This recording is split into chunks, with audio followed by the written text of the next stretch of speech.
What do Hegel मेंट जब वह कहते हैं कि state is march of God on अर्थ।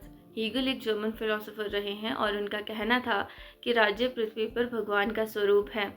चलिए इस आइडिया को समझते हैं। हीगल का मानना है कि इतिहास एक रैशनल प्रोसेस है और वह डायलेक्टिक्स के थ्रू यानी थीसिस, एंटीथेसिस और सिंथेसिस के थ्रू अपने आप को रिवील करता है।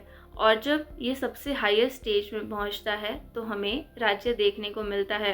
राज्य सिर्फ कोई पॉलिटिकल एंटिटी नहीं है, बल्कि एक ऐसी जगह है जहाँ पर इंसान की एथिकल लाइफ को अचीव किया जा सकता है, जहाँ इंडिविजुअल फ्रीडम और कलेक्टिव गुड्स का एक बैलेंस देखने को मिलता है।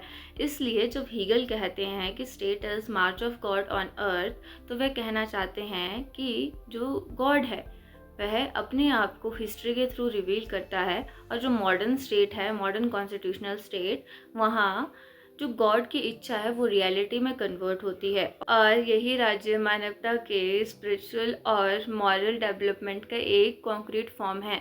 हीगल किसी भी राज्य को सपोर्ट नहीं करते, वह किसी टायरेनिकल या अथॉरिटेरियन राज्य को तो बिल्कुल भी सपोर्ट नहीं करते। हीगल के लिए सिर्फ वही राज्य जो व्यक्ति की फ्रीडम, मॉरल डेवलपमेंट और एथिकल लाइफ को जीने में मदद करे, उन्हीं राज्यों को वह एक ऐसा राज्य मानते हैं जो कि भगवान के स्वरूप को हमें पृथ्वी पर दर्शाता है। लेकिन जो अथॉरिटेरियन स्टेट्स हैं, उन्होंने आगे चलकर इस आइडिया को अपनी डिविनिटी और पावर और कंट्रोल को यूज़ करने के लिए इस आइडिया का मिसयूज़ किया है।